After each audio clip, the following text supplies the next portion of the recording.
snarstanra. Skadlausi la. Can I found we gather side for your arms that such as it. Get out past the grease. Wines are stiff.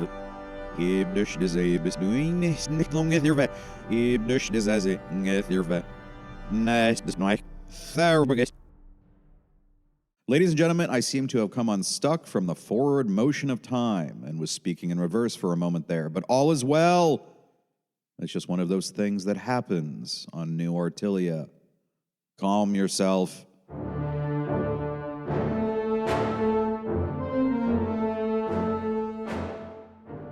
It has been 1,352 days since we have been liberated, ladies and gentlemen, brothers and sisters, comrades and friends, from the tyranny of freedom. This is your daily reminder of how good you have had it since the Artilian extraterrestrial invasion and subjugation 1,353 days ago, which succeeded after a battle with human forces lasting roughly 11 and a half minutes. All hail Artilia.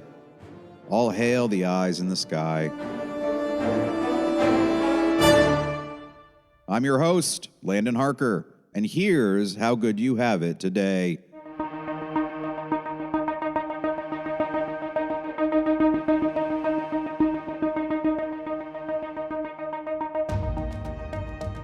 Never before in the history of the planet formerly known as Earth has there ever been a more perfect political system than now exists on New Artilia.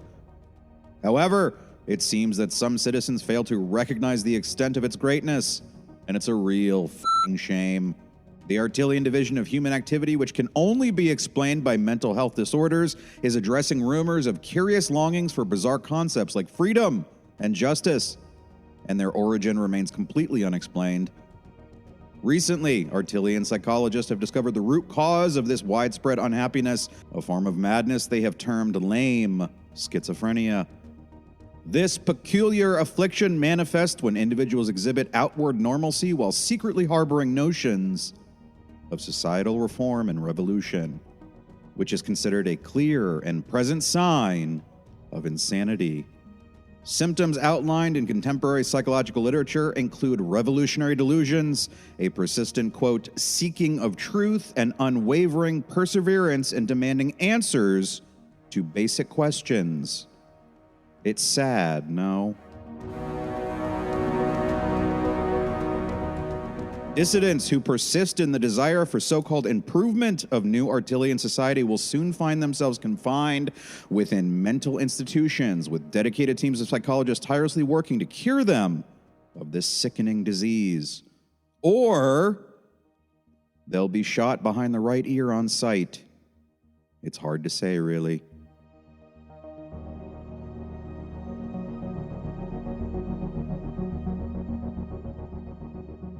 In the arts and entertainment landscape of New Artilia, humor follows a strict regulatory framework. Comedians are obligated to submit their entire repertoire of jokes to the Artilian Division of You Will Laugh, goddammit, a division within the Artilian Division of Odd Specificity. Approval of each comedian's set must be obtained before a single joke can be told. Naturally, any jokes that criticize Artilia or exhibit even the slightest hint of transgressiveness are strictly forbidden. Even jokes concerning the former United States must be carefully censored. That said, comedians often find themselves with a meager selection of harmless jokes about airplane food, surprisingly mild, or harsh weather, their mothers-in-law, or, oddly enough, rape. Though jokes involving rape are restricted to well-loved cartoon characters raping less-loved cartoon characters. Though the well-loved and less-loved characters are not the ones you're probably thinking of. Comedians are forbidden to improvise. To keep their acts fresh, comedians resort to stealing jokes from one another. An act condoned as long as the material has been approved. And why not? It worked for Robin Williams. Rest in peace, Mork.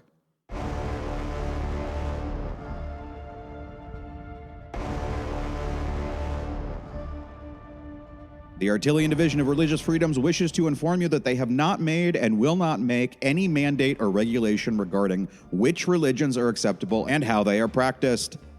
That said, absolute atheism is strongly encouraged, and those who have seen the light will be rewarded, while those who refuse to see the light will be severely punished. You may be thinking this means that the Artilian Division of Religious Freedoms is attempting to systematically eradicate religion in every corner of New Artilia.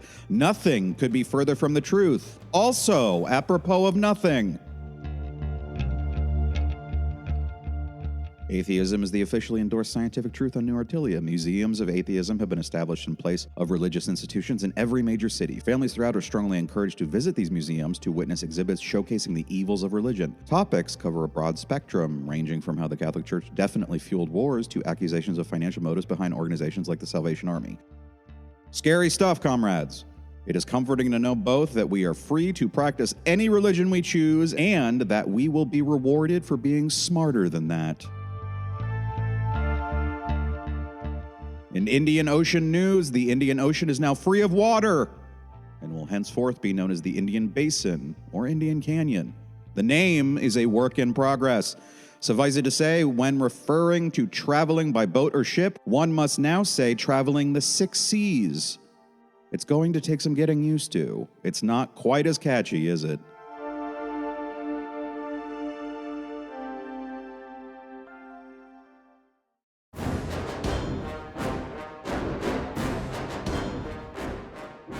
In sports news, the Artilian Division of Football Regulations, that's football, not football, you know. For Americans, it's called soccer. I'm pretty sure the Limeys call it footy, or the football, which is an unnecessary preposition and takes longer than it needs to say. Not that I have any biases about how awful and boring football, or soccer may be. I simply report the news. I do not make it. Anyway, the Artilian Division of Football Regulations has decreed that the only type of football that may be played on New Artilia is so-called eternal football. What does that mean, you may ask? What are the rules? It sounds interesting. Well, I'm about to tell you. Jesus Christ, give me a second. Let me talk, all right? The Eternal Football Match, a captivating sporting event, is currently underway, keeping spectators on the edge of their seats. This unique game, designed to continue indefinitely, is to deliver an extraordinary experience for fans. The roar of the crowd, the electricity in the air, the excitement. You are listening to Mayhem. In this thrilling match, 2 teams are locked in fierce competition on the football field, aiming to score goals and emerge victorious. However, a peculiar rule has transformed this game into an unending saga. Whenever a team successfully scores, an immediate goalkeeper swap takes place. The scoring team's goalkeeper transitions to the defending side, while the defending team's goalkeeper joins the attackers. This strategic twist ensures that the team scoring a goal faces a disadvantage in the subsequent phase of the game. The consequences of this rule are remarkable.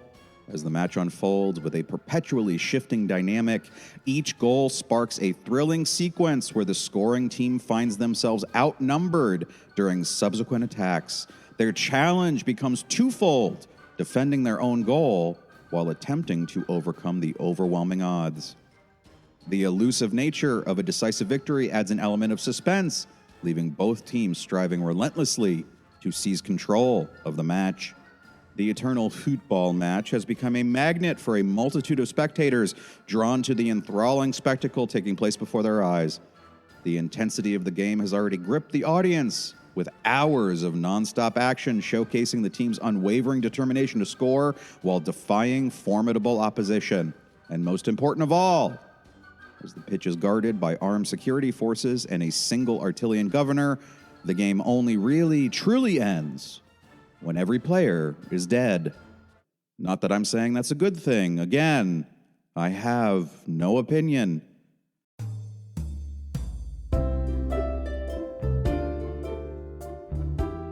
And now, a message from the Artilian Division of Poorly Translated Rallying Speeches.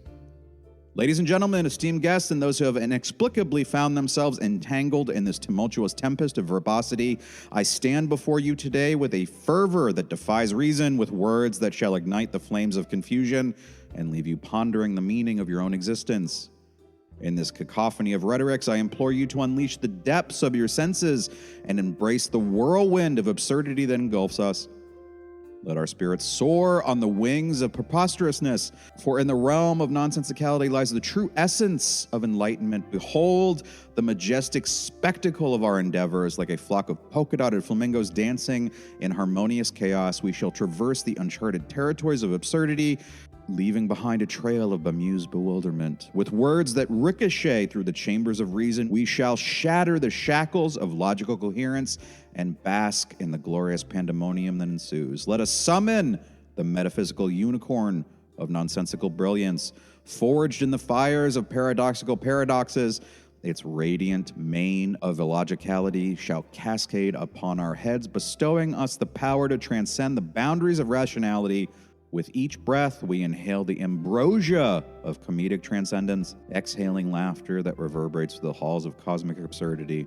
In this grand tapestry of linguistic delirium, let not a shred of coherence linger, from the tiniest fragment of bewildering whimsy to the grandest display of linguistic acrobatics. We shall revel in the symphony of incomprehensibility. Like a swarm of Jabberwockies serenading the moon, our words shall weave a tapestry of confounding brilliance, leaving audiences gasping for elucidation that shall never come. So, my dear compatriots of the nonsensical revolution, let us march forward, armed with the mightiest of paradoxes and the most bewildering of puns. Let our words resonate like the booming laughter of a cosmic jester, shaking the very foundations of rationality.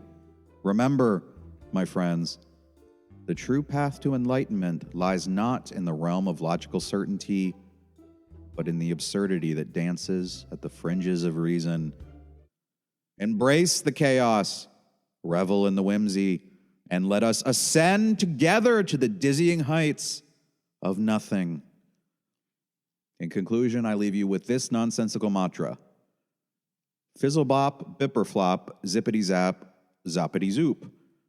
Let the gibberish guide you, for in the midst of confusion lies the key to eternal nothingness and amusement.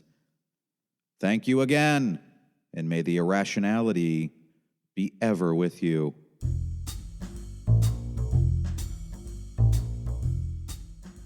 Don't f*** with roses! The Artilian chief botanist, with a name that cannot be pronounced by the human tongue, is particularly fond of roses and has discovered that any action performed on said plant would be inherited by its offspring. According to the aforementioned Artilian botanist, plucking the leaves off of a rose will result in leafless descendants. And what a goddamn shame that would be. Who wants to look at a leafless rose? The very idea makes me want to shit myself and die. Despite there being no scientific evidence or whatever for this, the concept has resonated within the Artilian division of colorful park strolls and adheres to their assumptions about the transitive properties of violence. Consequently, the Artilian botanist theory is now mandated for support by all scientists, no matter the discipline, who are legally obligated to both adhere to this policy of plucking no leaves and to denounce dissenters. Scientists who dissent risk imprisonment and at times execution in the friolator. Scientists who do not work with or interact with roses within their own chosen field must now purchase roses from local provisioning centers so they can be kept for the express purpose of not being pruned. Seriously, folks, do not prune the roses. It ain't worth it.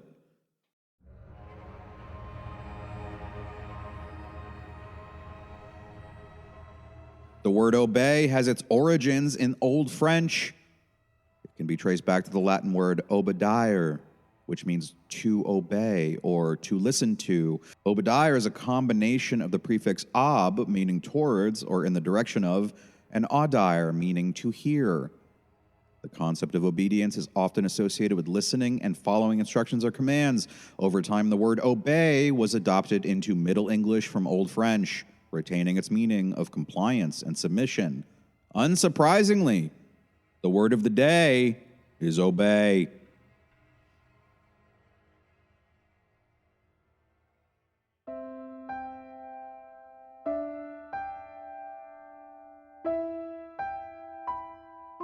In history, the USSR was characterized by political repression, censorship, and human rights abuses.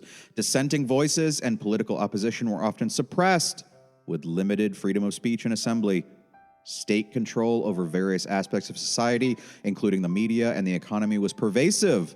The regime under Joseph Stalin in particular was marked by mass purges, forced collectivization, and the Great Famine of Ukraine, which resulted in millions of deaths. The Gulag system, a network of forced labor camps, was another notorious aspect of the Soviet regime.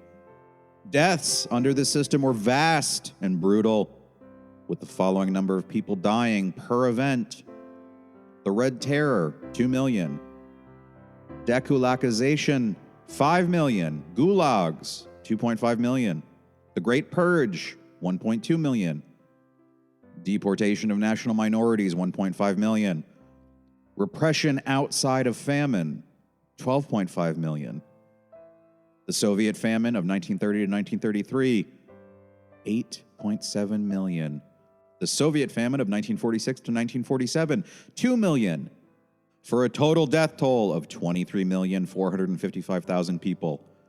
The loss of life is simply one metric used to judge the brutality of the Soviet system, while the real human toll is much higher, with those who survived haunted by memories of those traumatic events and the loss of their loved ones.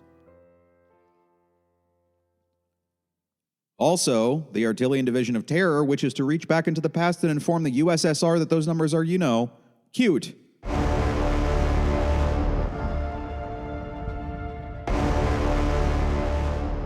Really, it's a good, solid attempt.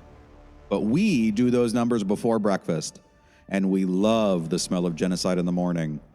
It smells like, mostly it doesn't consist of smells that are conducive to breakfast, but it also smells like order. And nothing smells better than order tastes. I may be mixing metaphors there. I got a little lost. Point is, Artillians kill a lot of people, but only the bad ones. You can stop shaking and crying now.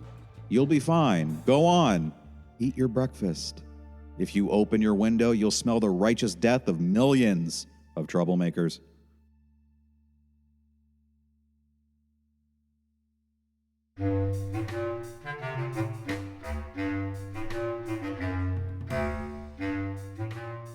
All hail, Artillia.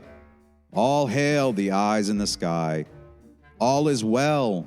All is well. All is well.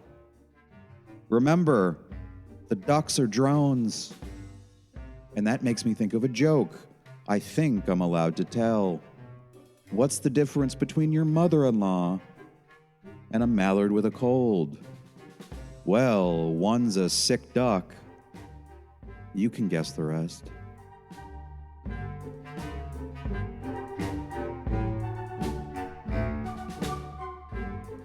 Mayhem is a Wetwork Media production starring Landon Harker. It is written and produced by Dan Lauer. All music is provided courtesy of Kevin MacLeod and licensed under Creative Commons by Attribution 3.0.